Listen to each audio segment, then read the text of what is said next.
Chers amis, bonjour.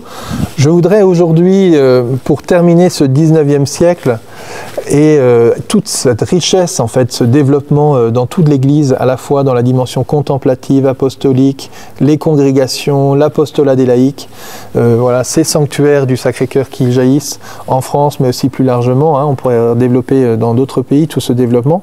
Je voudrais m'arrêter à la figure de Sainte Thérèse de l'Enfant Jésus. Voilà, elle vit le dernier quart de siècle du 19e siècle, hein, née en 1873, meurt en 1897. Nous connaissons bien Thérèse, et Thérèse est vraiment aujourd'hui au cœur de notre spiritualité par sa petite voix. Et au fond, j'aimerais reprendre cette figure de Thérèse comme un encouragement pour nous sur la spiritualité du Sacré-Cœur. Nous l'avons vu au fur et à mesure, il y a plusieurs aspects dans la spiritualité du Sacré-Cœur. Mais il y a pu avoir à un certain moment une dimension plus doloriste. On sait que Jésus vient se révéler à Marguerite Marie pour essayer de la sortir du jansénisme, d'une certaine manière on va gagner son salut par nos propres efforts. Voilà, on retrouve un peu cette dimension du salut qui est pélagien en fait. Hein. Voilà, donc il y a un relan vers cela. Et en fait ce relan, Marguerite Marie, suite aux apparitions, on a l'impression de temps en temps, dans la manière d'avoir pris le Sacré-Cœur, qu'on l'a enfermé dans la dimension doloriste un peu, notamment dans certaines représentations aussi du Sacré-Cœur, alors que Marguerite Marie voyait d'abord le Sacré-Cœur comme un feu, comme une fournaise, bien sûr un cœur transpercé, mais on a beaucoup perdu en fait sur cet amour du Seigneur qui vient nous sauver. Voilà, on est rentré quand même sur les œuvres, les sacrifices, et notamment dans la compréhension de la réparation, qui est plus une réparation dans la douleur qu'une réparation d'amour du Seigneur. Les deux se tiennent et il ne faut pas enlever. Dans l'image du Sacré-Cœur, il y a le cœur, il y a le feu, il y a la croix. Il faut tenir l'ensemble. Mais à certains moments, on a plus fixé sur la croix et moins sur le cœur brûlant et le feu qui en jaillit. Et la petite Thérèse arrive, et elle va arriver en disant, dans une lettre à Céline que je vais évoquer avec vous, elle dit « Moi, je ne vois pas le Sacré-Cœur comme tout le monde. » Vous voyez, cette image du Sacré-Cœur douloureux, excusez-moi le mot, un peu sanguinolent, c'est pas comme ça que je vois le Sacré-Cœur. Moi, je suis à mon bien-aimé et mon bien-aimé est à moi. Et donc, elle va reprendre un vocabulaire qui reprend profondément le message et le vocabulaire même de Marguerite Marie. Quand on la voit rentrer, et c'est tout le travail que j'ai eu la chance de faire ces dernières années, mais quand on regarde bien les écrits de Marguerite Marie, elle n'est pas là pour revendiquer une certaine douleur. Au contraire, il montre comment Marguerite Marie comment Jésus l'a convertie sur ces sacrifices qu'elle voulait faire. Et on voit là justement cette réponse au jansénisme. Je pense que je vais faire part des œuvres, je vais obtenir le salut, je vais obtenir des grâces. Eh bien, c'est pas ce chemin-là que le Seigneur...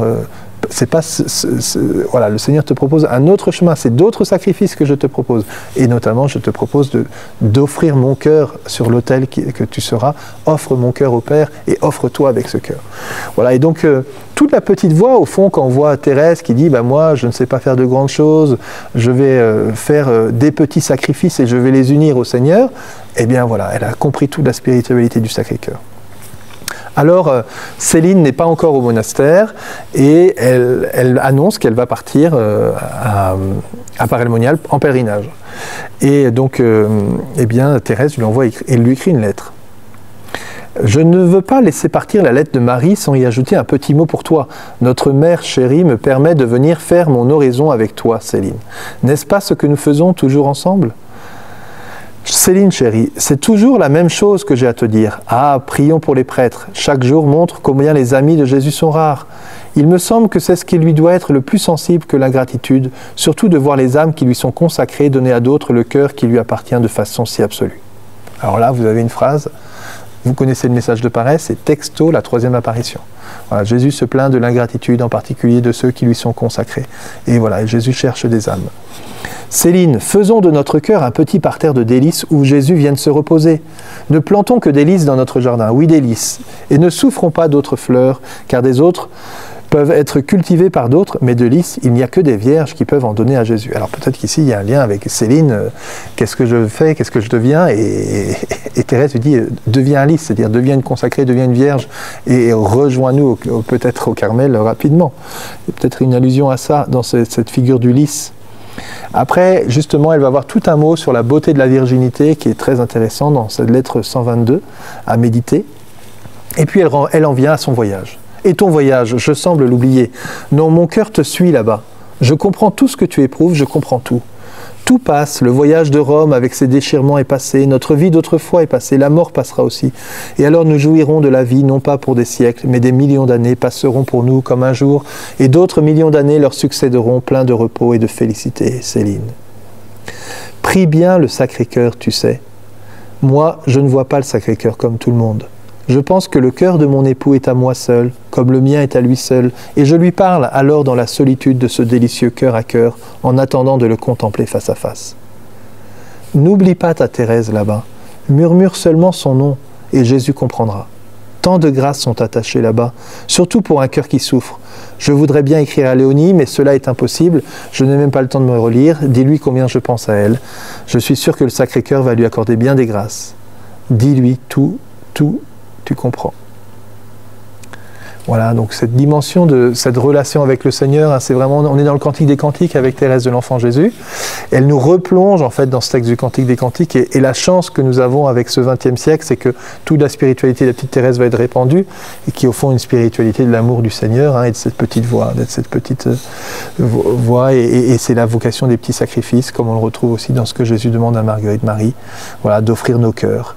Le cœur de mon époux est à moi seul, comme le mien est à lui seul. Voilà, et là, moi quand j'entends ça, j'entends Marguerite Marie, je suis tout à mon roi, il est tout à moi. Voilà.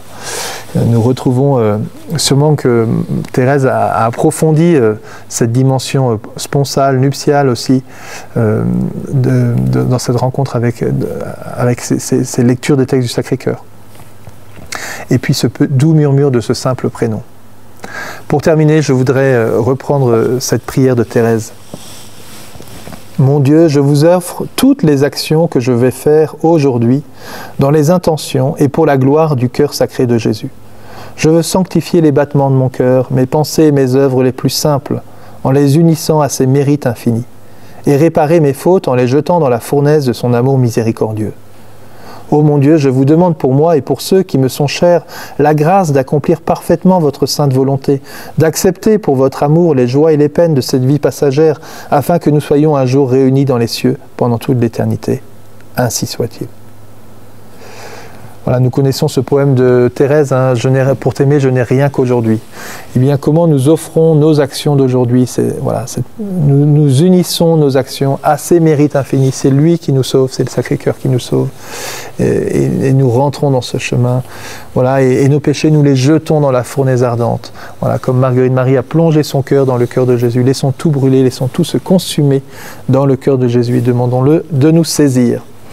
Bonne journée avec Sainte Thérèse de l'Enfant Jésus, qu'elle nous aide à aimer le cœur de Jésus et nous laisser saisir par son amour. Bonne journée à vous.